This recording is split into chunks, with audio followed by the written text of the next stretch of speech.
Olá, olá! Vencedores e perdedores da semana 18? Ah, não, né, gente?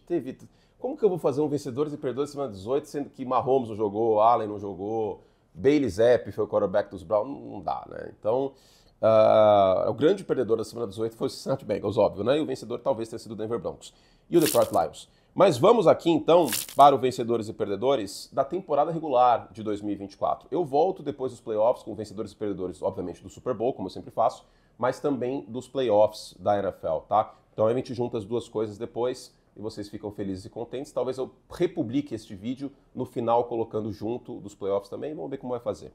Antes de mais nada, se inscrevam aqui no canal se você não está inscrito ainda, é só clicar aqui embaixo, dê like no vídeo se você gosta do nosso conteúdo, hype também, e bastante conteúdo nessa semana. Esse é o 7º vídeo que eu estou gravando e hoje é só terça-feira, tá? Tem um monte de vídeo também para quem é membro. E nessa terça-feira eu gravei Eu sou o Ben Johnson, qual time eu escolho? Eu peguei todas as vacâncias de head coach, as 5 vacâncias, e fiz uma ordem de preferência se eu fosse o Ben Johnson. No caso, o Ben Johnson é o coordenador mais bem quisto no processo seletivo, imagino eu, aí para ser head coach na próxima temporada. E também analisei os caras que ficaram, se eu teria mandado embora ou não. Por exemplo, Antonio Pierce nos Raiders, eu teria mandado embora. Eu analisei 1, 2, 3, 4, 5, 6, 7 nomes, se eu teria mandado embora ou não. Mike McCarthy eu também teria mandado embora. Esses 2 vídeos estão para os membros. Venham com a gente nos playoffs, com só R$7 por mês, R$7,99 por mês, para o Curti Plus, que é os nossos membros, tá? E aí você pode participar do Girofato e tudo mais. Você já sabe como funciona se você assiste o canal faz tempo. Vamos começar então com os vencedores da temporada 2024 da NFL, temporada regular de 2024.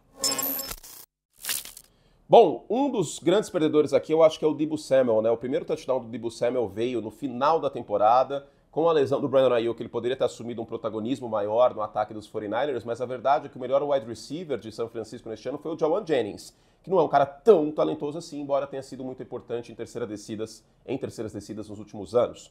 O Deebo Samuel foi uma balsa neste ano. Infelizmente, essa é a verdade. O Deebo Samuel foi uma balsa. Não teve o impacto de antes correndo rotas, em jardas após a recepção, trabalhando no meio do campo.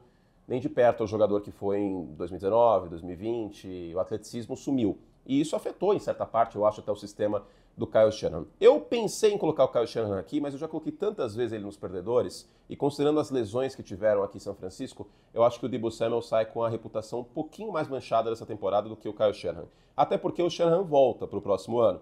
E pedir a demissão do Kyle Shanahan é um atestado de não entender como funciona a NFL, de verdade. Não tem como pedir a demissão do Kyle Shanahan depois do que a gente viu na temporada passada. Seria equivalente a pedir a demissão do Sean McVay depois de 2022 nos Rams. Então, com tanta lesão que teve em São Francisco, o Shanahan volta. O Deebo Samuel, eu não sei. Então, por isso eu coloco o Deebo Samuel aqui. O segundo perdedor aqui, eu sei também, o ataque com o Bryce Taylor foi muito mal chamado. Mas, cara, não faltaram armas nesse ataque do Jacksonville Jaguars. Faltou, muitas vezes, compostura e assertividade e manejar o jogo, alguns overthrows. Eu tô falando do Trevor Lawrence, que é uma das grandes decepções aqui dessa temporada. Eu sei que ele terminou o ano machucado, mas quando jogou, o Trevor Lawrence não me empolgou. E é a segunda vez que o Trevor Lawrence termina o ano machucado, dessa vez perdendo jogos. Em 23 ele também teve uma lesão, jogou até a última semana, os Jaguars colapsaram e agora dessa vez eles colapsaram o ano inteiro, fim de trabalho para o Doug Peterson, foi mandado embora. O Trevor Lawrence volta de contrato renovado na última temporada, mas eu acho que ele sai como um perdedor aqui. Mais um perdedor é o Daniel Jones, né, que entrou como titular nos Giants essa temporada e terminou como reserva do Minnesota Vikings, reserva neste momento do Sam Darnold. E o Daniel Jones provavelmente não vai ter mais opção como titular na NFL. O futuro dele deve ser parecido com o do Jimmy Garoppolo e do Carson Wentz. Jogadores que tiveram flashes no passado. O Carson Wentz chegou a brigar pelo MVP em 2017, hoje é o reserva do Mahomes em Kansas City. E o Jimmy Garoppolo chegou no Super Bowl carregado pelo San Francisco 49ers, como eu já falei muitas vezes. Ele passou a bola aqui 15 vezes em 2 jogos de playoff. E hoje é reserva do Los Angeles Rams, mas o Garoppolo está de bem com a vida, morando em Los Angeles, ainda ganhando um salário excelente, então é difícil colocar ele nos perdedores aqui. Mas o Daniel Jones é um perdedor por conta disso. Ele não será mais titular na NFL, nenhum time em sã consciência vai apostar nele. Outro perdedor aqui é o Ezekiel Elliott, que em março o Jerry Jones destacou que era uma oportunidade o Ezekiel Elliott no mercado depois da temporada bem mais ou menos que ele fez nos Patriots ano passado, né? O Ezekiel Elliott é um cara de goal line e tudo mais, mas talvez nem isso neste ano. E aí ele foi cortado pelos Cowboys no final da temporada, em meio ao Rico Dowdle tomar conta desse backfield, e o Dowdle ter até bons jogos aí na reta final, na segunda metade da temporada, chegou a ter jogos de mais 100 jardas e tudo mais. O Ezekiel Elliott, no momento que eu gravo este vídeo, está no Los Angeles Chargers como uma terceira opção no backfield dos Chargers aí rumo aos playoffs. Mas aquele Ezekiel Elliott que a gente conheceu há 6, 7 anos, absolutamente não existe mais. Quinto perdedor é o Aaron Rodgers, que passou de 500 touchdowns na carreira e que a gente pode ter visto pela última vez em campo. Eu acho que das decepções da temporada, não tem como o Aaron Rodgers não ter sido a maior delas. E o New York Jets. Tinha muita gente apostando nos Jets para ganhar, talvez, o Super Bowl. Antes da temporada, a gente teve o ESPN League e eu apostei no Buffalo Bills ganhando a divisão, né? E isso aconteceu. O fator para mim foi o Josh Allen, mesmo depois da saída do Stephon Diggs. Buffalo terminou o ano em alta e a minha aposta foi Buffalo. Mas quem apostou no New York Jets ganhando a divisão não era um absurdo antes da temporada começar. E eu lembro que antes da temporada eu fiz um vídeo também de amplitude, 8 ou 80, times que podem estourar ou que podem ser estourados. Eu coloquei os Chargers nesse 8 ou 80, e eles foram 80. Eu coloquei os Jets nesse 8 ou 80, e eles foram menos 8, talvez. Porque, claro que o Aaron Rodgers é o poster child da decepção dos Jets, tem o Robert Saleh nesse meio também, mas o Breece Hall foi uma tremenda decepção. Eu coloquei o Breece Hall com o potencial de ser um running back top 5 nessa temporada. Foi longe disso. O Garrett Wilson, outra decepção. O Davante Adams, junto com o Aaron Rodgers, em muitos momentos também uma decepção. Foram flashes aqui também de alguns jogadores do lado ofensivo e a defesa dos Jets regrediu. Então o Aaron Rodgers acaba sendo o grande perdedor, porque provavelmente não vai ter espaço mais na NFL e acaba decidindo pela aposentadoria. Eu pensei em Tennessee, quem sabe? Mas os Titans têm a primeira escolha geral do draft. Eles não vão ser malucos de contratar o Aaron Rodgers e toda a bagagem que ele traz. Sexto perdedor é o Kevin Stefanski, que vai ser mantido no cargo, mas ele é o fiador do Deshaun Watson, e o Deshaun Watson teve um setback, teve uma recaída na lesão e, enfim, na recuperação dele. Então a gente não sabe como volta o Deshaun Watson para a próxima temporada. Porque a gente sabe que ele volta com o quarterback dos Browns, a gente não sabe se os Browns vão draftar um quarterback no topo aí do draft 25, a gente não sabe se eles podem contratar o Kirk Cousins, mas fato é que o Stefanski, acho que na sideline do jogo aí do sábado, mostrou tudo, né? A cara do Stefanski de desespero até, um desespero que não era exaustivo, de mas é um desespero, um semblante de desespero mesmo. De ter Bailey Zapp, aí tira o Bailey Zapp, coloca o Thompson Robinson, aí tira o Thompson Robinson, coloca o Bailey Zapp, isso tudo no mesmo jogo. E aí o Jameis Winston também teve altos e baixos, teve 200 interceptações e 200 touchdowns, a proporção dele sempre é essa, né? Um touchdown para cada interceptação, teve uma vitória maiúscula contra os Steelers, é verdade, mas é uma temporada decepcionante para os Browns, com lesão do Nick Chubb de novo, para terminar o ano, o Stefanski sai como perdedor, depois os Browns irem para a pós-temporada em 24. Aliás, eles jogaram contra os Texans, e o CJ Stroud eu acho que termina o ano como um perdedor. Por quê? Pode parecer esquisito isso, né? Afinal de contas, os Texans ganharam a divisão. Mas eles ganharam a divisão mais frágil da NFL. Eles ganharam suado do Indianapolis Colts, que foi o segundo time mais forte aqui dessa divisão. E o Houston Texans entra após temporada sem muita aspiração de título, que é algo que a gente poderia imaginar que aconteceria antes da última temporada. A gente imaginava que Texans e Ravens no final do ano, Chiefs e Texans no final do ano, fosse dar jogo. E isso não aconteceu. A gente imaginava que o CJ Stroud fosse brigar pelo MVP. Isso não aconteceu. O Sam Darnold e o Jared Goff brigaram muito mais pelo MVP do que o CJ Stroud, que teve sim um ano abaixo. As estatísticas não são a única coisa que contam? Não. Mas e se eu te falasse que o CJ Stroud, que aconselhou o Caleb Williams depois da semana 2 no Sunday Night Football, terminou com basicamente os mesmos números do Caleb Williams? É verdade também, e justiça seja feita, que os dois, não só o Williams, mas o CJ Stroud também teve uma linha ofensiva terrível. Mas sim, houve uma regressão nessa temporada, a gente esperava grandes coisas, o Nico Collins perdeu o jogo, o Stephon Diggs machucou, tudo isso tem que ser contextualizado. Mas no que depende dele, eu esperava mais do CJ Stroud, o que não significa que no ano que vem ele não volte forte em potencial, a gente tem que dar o benefício da dúvida porque é um jogador talentoso. Oitavo perdedor aqui é a defesa dos Bengals, quem pagou essa conta foi o Lua Narumo, o coordenador defensivo de Cincinnati, mas essa defesa sai como perdedora porque foi a principal responsável pelo fato dos Bengals não irem para os playoffs. Teve a derrota na semana 1 contra os Patriots? Teve. Joe Burrow também não teve um grande jogo contra os Eagles, por exemplo, a boa defesa dos Eagles. Mas a defesa dos Bengals foi uma grande colossal várzea neste ano. Era realmente impressionante a facilidade que esse time tomava 400 jardas, que tomava big play, etc, etc. Ela até terminou o ano roubando a bola mais ao adversário. Isso aconteceu, mas não foi o suficiente. Eu acho que a defesa dos Bengals sai como grande perdedor aqui. Por fim, antes da gente entrar nos vencedores, os dois últimos. Jerry Jones sai como perdedor. por conta da ascensão do Jayden Daniels na divisão. E o que cargas d'água isso significa? Existe um cenário que o Dak Prescott não é nem o primeiro nem o segundo quarterback dessa divisão. Existe esse cenário, sim. Até porque personalidade o Jayden Daniels tem. Personalidade em jogos grandes, eu não vi o Dak Prescott ter muita, não. Honestamente. E olha, existe uma chance real dos Commanders ganharem dos Bucks nesse final de semana, tá? Meu palpite, minha aposta é Tampa, mas fica de olho, hein? Porque o Jayden Daniels é um jogador de personalidade. E aí a gente pode dizer, eu acho que não é nenhum absurdo, que o Jalen Hurts e o Jayden Daniels são quarterbacks potencialmente melhores para a próxima temporada do que o Dak Prescott, que volta de lesão. E o Jared Jones pagou 60 milha nele. E o Jared Jones provavelmente vai manter o Mike McCarthy. E os torcedores dos Eagles estão rindo na cara do Jared Jones, literalmente. Ah, e se não bastasse isso, o Jared Jones não tem o menor pudor de falar que ele não vai deixar de ser general manager, porque ele comprou o time para ele brincar de time. Basicamente, o Jared Jones hoje é o Silvio Santos fazendo programação do SBT. Tinha uma brincadeira no mundo da televisão que SBT significava Silvio brincando de televisão. O Jared Jones é a mesma pegada. Teve sim muitos acertos, assim como o Silvio teve, óbvio. E o Silvio, animador de auditório, apresentador, é GOAT, tá? Não se fala nisso. Mas em termos de programação, e o Jared Jones em termos de montagem de elenco e algumas decisões, vamos combinar, né? E por fim, falando nisso, 10º perdedor, times mal geridos. E aqui vai o pacote com vários times, gente.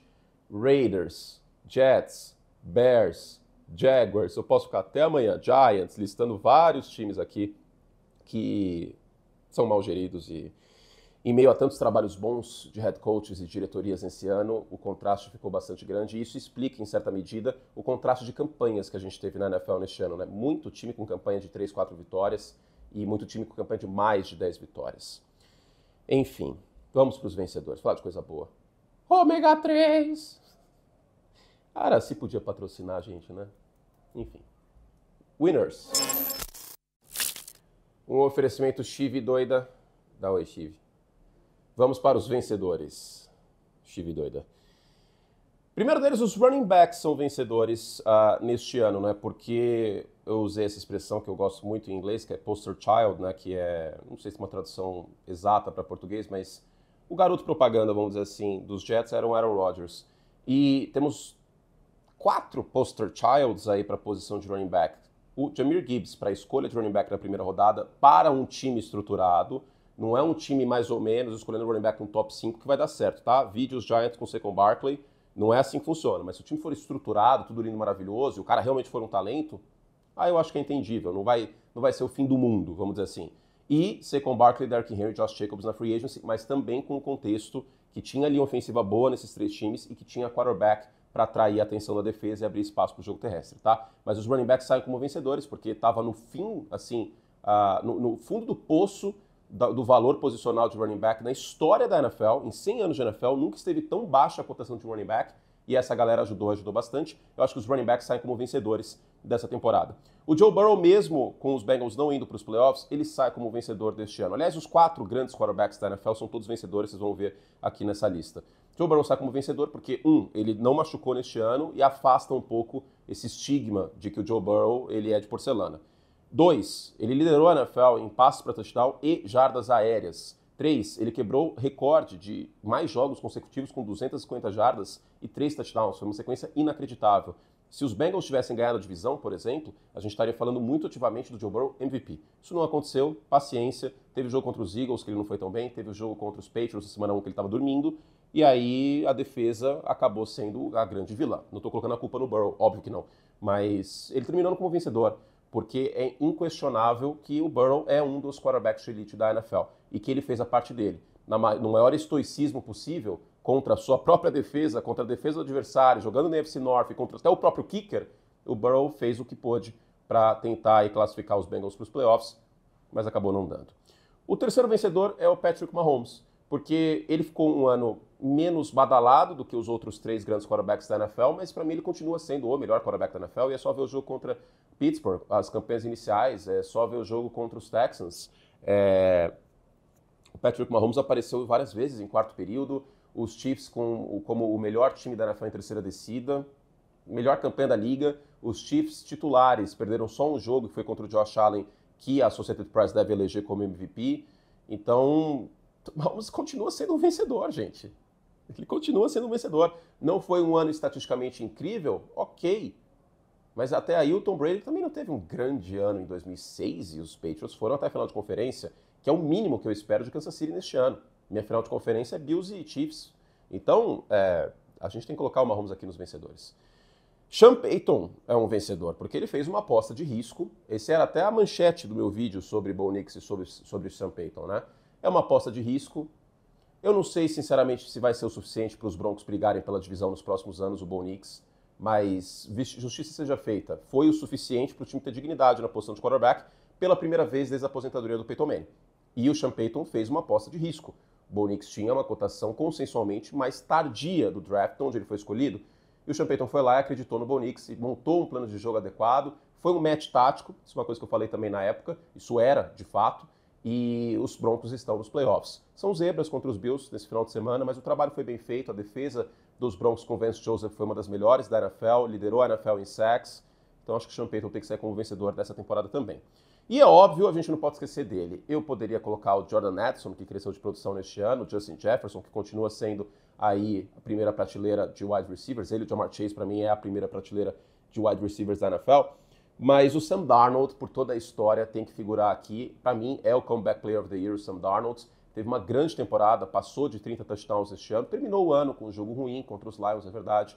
Mas a história do Sam Darnold é incrível. E o Darnold está aqui, com certeza, para mim, entre os vencedores dessa temporada. A gente não sabe o que vai acontecer nos playoffs, a gente não sabe se Minnesota vai renovar com ele, mas fato é que o Sam Darnold teve um ano incrível, muito além das expectativas. Minnesota, para mim, era para ser um time com 7, 6 vitórias, porque ninguém acreditava no Darnold, eu não acreditava, talvez nem ele pudesse acreditar que ele fosse ter um ano como esse, e teve. Trabalho imenso do O'Connell aqui, que é o meu voto para técnico do ano, inclusive mesmo com a derrota para os Lions no Sunday Night Football. Mas eu estou muito balançado em votar no Dan Campbell. É que o Dan Campbell tem a questão do Ben Johnson e tal, que daqui a pouco eu falo, que também como um vencedor. Bryce Young. Que coisa boa, cara. Que coisa boa. Eu nunca fiquei tão feliz de estar errado. Porque depois da semana 2, o nível apresentado pelo Bryce Young de futebol americano foi um dos piores na posição de quarterback que eu vi nos últimos 5 anos. Se tivesse o troféu Mac Jones, que agora vai ser o troféu Daniel Jones na próxima temporada, o troféu Peyton Manning não vai ter, tá? Mas o troféu Daniel Jones eu vou trazer na próxima temporada. Se tivesse o troféu Mac Jones, que agora é Daniel Jones porque ele venceu esse ano, na temporada passada, provavelmente o Bryce Young, aliás, que se ele fosse elegível, né, porque ele era calouro, ele teria vencido. Foi o pior quarterback de 23. E nas 2 primeiras semanas ele foi o pior quarterback também. E aí ele foi pro banco, e aí o Andy Dalton entrou, teve um pouco mais de dignidade ao ataque, o Chuba Hubbard jogou bem em vários momentos. E aí ele voltou por conta de um acidente de carro do Andy Dalton e não olhou mais para trás. Parecia outro quarterback muito mais próximo do mestre Yoda que eu vi aí em Alabama. Evadindo melhor a pressão, navegando melhor no pocket, com confiança. Fico muito feliz de ter acontecido, cara, porque era uma história muito triste ver o Bryce Young tão talentoso, engolido na NFL, por defesas mais complexas, mais rápidas, e aí questionamento sobre o tamanho dele. Que bom que ele deu a volta por cima. Ainda não é o suficiente, mas esse último jogo contra os Falcons me deixou bastante esperançoso. Que bom para o torcedor dos Panthers, que comeu o pão que o diabo amassou essas últimas 2 temporadas, né? Termina em alto o Bryce Young. 7º vencedor é o Ben Johnson, que é o nome mais bem cotado para ser head coach na NFL aí na próxima temporada. Ele literalmente pode escolher quem quiser. E eu fiz um vídeo sobre isso para os membros. Eu listei aqui New England, Jacksonville, Chicago, New Orleans, New York Jets e coloquei em ordem de preferência, se eu fosse o Ben Johnson, qual que é o emprego mais atrativo para ele como head coach. Vocês vão ficar surpresos, porque não é os Bears o número 1, não fui clubista, muito pelo contrário, porque aqui eu sou CNPJ, a menos que eu faça o aviso, serei CPF, mas em todos os outros momentos eu sou CNPJ. E o Ben Johnson é o nome mais quente para head coach. Ele fez um trabalho excepcional. Quando precisou correr, ele correu, como no jogo contra os Titans. Quando precisou passar a bola mais, ele passou. O Jahmyr Gibbs, quando precisou ser ele mais envolvido contra um time agressivo de blitzes, ele foi, na semana 18 contra os Vikings. É o melhor coordenador ofensivo da NFL dessa última temporada, o melhor coordenador da NFL, com muitas menções honrosas aqui, Vic Fangio, Vance Joseph, mas o Ben Johnson é outro patamar. Assim, uma coisa absurda o que ele fez nos 2 últimos anos. Era muito divertido e muito criativo ver o ataque do Detroit Lions. 8º vencedor, este homem não sabe o que é ter menos de 1.000 jardas na carreira, e eu digo na carreira também contando college football, Mike Evans. Na última jogada, e foi muito legal que aconteceu isso, o Mike Evans conseguiu passar de novo das 1.000 jardas em todas as temporadas desde 2014. O Hall of Famer Mike Evans conseguiu pelo menos 1.000 jardas, que é o sarrafo de uma grande temporada de um wide receiver. Parabéns, Mike Evans, porque, além de tudo, um jogador muito dominante em bolas contestadas, essencial na red zone, muito bom ver isso, e jogou com alguns quarterbacks abaixo, né? Jogou com Jameis Winston, que era pura loucura, por exemplo. Sim, jogou com Tom Brady, jogou com Baker, que é um quarterback acima da média, mas mesmo assim. Nos vencedores, não dá para votar em co-MVP, tipo, metade de um voto para um, metade de um voto para outro. Como vocês viram no vídeo de ontem, o meu voto é para o Lamar Jackson, mas aqui eu vou colocar co-vencedores. Lamar Jackson e Josh Allen tiveram as melhores temporadas de suas carreiras. Josh Allen foi uma força da natureza contra as duas seed 1, contra os Lions e contra os Chiefs. E o Lamar Jackson teve uma temporada histórica correndo e passando. Então eu vou colocar os dois juntos aqui como vencedores para a gente aí exaltar essas duas grandes temporadas. É claro que todo mundo vai ter uma preferência para o voto de MVP, vai ter uma preferência de assistir um, assistir outro, mas o fato é, no final das contas, que os dois foram muito grandes. E a gente é abençoado de viver numa era com o Lamar Jackson, com o Josh Allen, com o Patrick Mahomes, com o Joe Burrow e outros quarterbacks talentosos. O Justin Herbert mostrou seu talento também nessa temporada. Não coloquei ele aqui nos vencedores, os Chargers, até porque eu elogiei bastante nas últimas semanas o time, mas se tivesse mais vagas eu colocaria aqui também. E por fim, ele não vai ser eleito calor ofensivo do ano, deve ser o Jayden Daniels, só vale, claro, temporada regular, lembrando, e ele não foi para pós-temporada, mas o Brock Bowers, que era uma escolha um tanto quanto questionável para muitos, né, porque os últimos tight ends que foram escolhidos alto no draft não renderam, vídeo Kyle Pitts, mas o Brock Bowers sai como tremendo vencedor na bagunça que foi os Raiders nessa temporada, recebeu passes do Aidan O'Connell, do Gardner Minshew, do Desmond Ridder, e o Brock Bowers foi o melhor tight end da NFL nessa temporada. E sai como um tremendo vencedor. Ele não foi só o melhor tight end calouro, como foi o Sam Laporta no ano passado, ele foi o melhor tight end da NFL. Então o Brock Bowers tem que figurar aqui como um dos vencedores. Faltou muita gente, claro, poderia colocar o Jim Harbaugh, poderia colocar o Justin Herbert, poderia colocar aí... Nossa, tanta gente. O Mike Tomlin colocando o Russell Wilson no lugar do Justin Fields, que eu achei a decisão correta. Nossa, vai faltar gente. Então eu peço sua ajuda, coloca aí nos comentários quem faltou.